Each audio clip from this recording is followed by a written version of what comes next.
فرش التراب يضمني وهو غطاء. کوئی شخص یقین کے ساتھ نہیں کہہ سکتا کہ اب حالات کا کیا رخ ہوگا، اس لیے کہ ظاہر بات ہے قرآن مجید میں مستقبل کے بارے میں خود حضور سے کہلوایا گیا، وَإِنْ أَدْرِي أَقَرِيبٌ أَمْ بَعِيدٌ مَا تُوعَدُونَ. لوگوں مجھے معلوم نہیں ہے کہ جس بات کی تمہیں خبر دی جا رہی ہے وہ قریب آ چکا ہے یا دور ہے. وَإِنْ أَدْرِي لَعَلَّهُ فِتْنَةٌ لَكُمْ وَمَتَاعٌ إِلَىٰ حِينٍ. اور میں نہیں جانتا، ہو سکتا ہے اللہ کچھ اور مہلت دے دے تمہیں، اور کچھ اور آزمائش جو ہے اس کے لیے تمہارے لیے کوئی اور مہلت عطا فرما دے، ہو سکتا ہے. تو میں بھی کسی دعوے سے نہیں کہہ رہا، لیکن دو امکانات ہیں. امکان نمبر ایک کیا ہے؟ ابھی عالم اسلام کا ایک سالڈ بلاک ہے جو یہودی ورلڈ آرڈر کی نگاہوں میں کھٹک رہا ہے. میں کھٹکتا ہوں دل یزداں میں کانٹے کی طرح. اگرچہ ان کی اسٹریٹجی کیا ہے، ایک ایک کر کے ان کے حصے بکھرے کر کے تیا پانچا کرو. ابھی وہ بلاک کون سا ہے؟ ایران ہے، افغانستان ہے، پاکستان ہے، اور روسی ترکستان سے آزاد ہونے والی جو ریاستیں ہیں، یہ ایک سالڈ بلاک.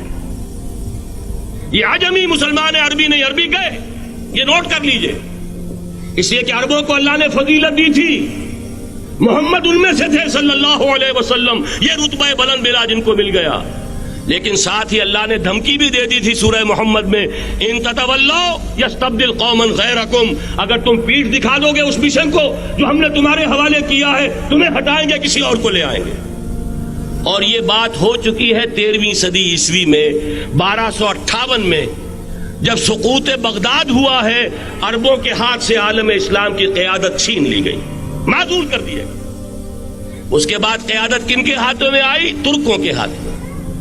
ترکان تیموری ہندوستان میں، ترکان صفوی ایران میں، ترکان سلجوقی مڈل ایسٹ میں، اور ترکان عثمانی کا تو کہنا ہی کیا ہے. وہ ایشیا مائنر سے چل کر آپ کو معلوم ہے کہ مشرقی یورپ کا کتنا بڑا علاقہ، دی گریٹ آٹومان امپائر کی صدی کے آغاز تک قائم تھی. اس صدی میں عجیب عجیب معجزے ہوئے ہیں. گریٹ آٹومان امپائر جو 3 بر اعظموں پر محیط، نام و نشان ختم. دی گریٹ USSR، نام و نشان ختم. اب تو روس صاحب ایک ملک کی حیثیت سے رہ گئے. یہ اس صدی میں دو اور وقت نہیں ہے میں اور آپ کو کیا بتاؤں. اس صدی میں تو بڑے بڑے عجیب عجوبے ہوئے ہیں.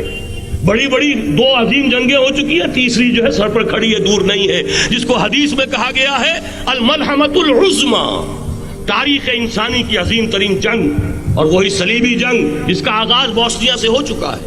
بہرحال اس وقت جو میں کہہ رہا تھا، ورنہ میرے پاس تو یعنی یہ کہ درد دل کہنے کے لیے وقت نہیں ہے، مجھے اپنی بات کو محدود کرنا پڑ رہا ہے. لیکن میں اب آ رہا ہوں اصل موضوع کی طرف، کہ ایک امکان تو یہ ہے کہ اس بلاک میں اسلام کا احیاء ہو، اور اس کے لیے کچھ نویدیں بھی موجود ہیں احادیث نبویہ میں.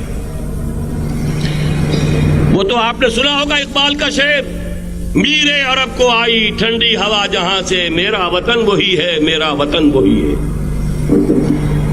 حدیث میں آتا ہے یخرج ناس من المشرق یؤتون للمہدی یعنی سلطانہ، مشرق سے فوجیں نکلیں گی کہ جو کہ مہدی کی حکومت قائم کریں گی، اور یہ ہوں گے حضرت فاطمہ کی نسل ہی سے رضی اللہ تعالی عنہا. لیکن عالم عرب کے اندر پھر ایک طاقت بن کر ابھریں گے، باطل کی قوتوں کے خلاف جہاد کریں گے. لیکن ان کو مدد آئے گی 2 طرف سے، ایک زمینی مدد آئے گی مشرق سے، ایک آسمانی مدد آئے گی. عیسیٰ ابن مریم کا نزول، حضرت مسیح علیہ الصلوۃ والسلام جو زندہ آسمان پر اٹھائے گئے تھے نازل ہوں گے.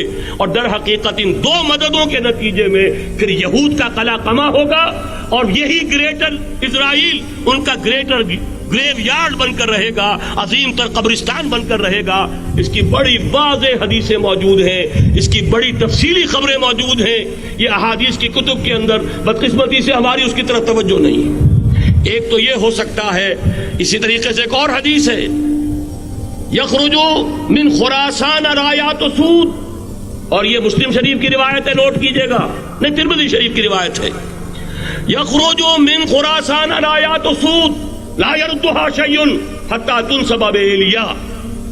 اور خراسان حضور کے زمانے میں آج کے افغانستان کا نام تھا.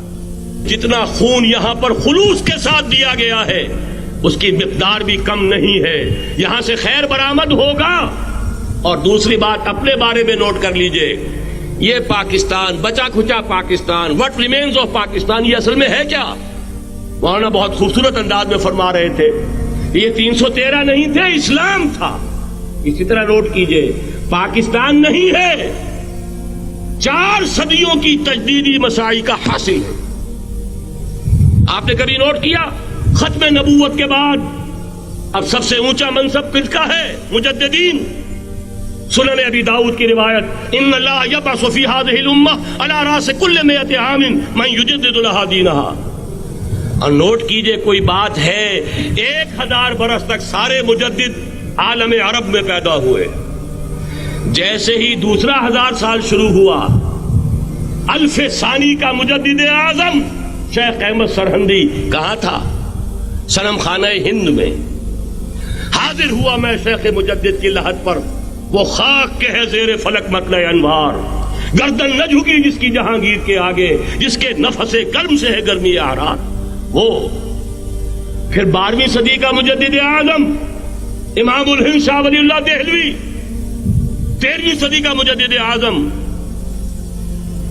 سید احمد بریلوی، اس کے خون کا امین اور اس کے ساتھ کے شہداء کے خون کا امین، ان کے جسموں کا امین آپ کا خطہ ہزارہ، آپ کا خطہ سوات، اس میں ان کی جانیں ہیں جو دی گئی ہیں. اور وہ نہایت میں آپ سے عرض کر دوں، دور صحابہ کے بعد اتنا خالص اسلامی جہاد پوری مسلمان تاریخ میں نہیں ملے گا جتنا وہ تحریک شہیدین کا.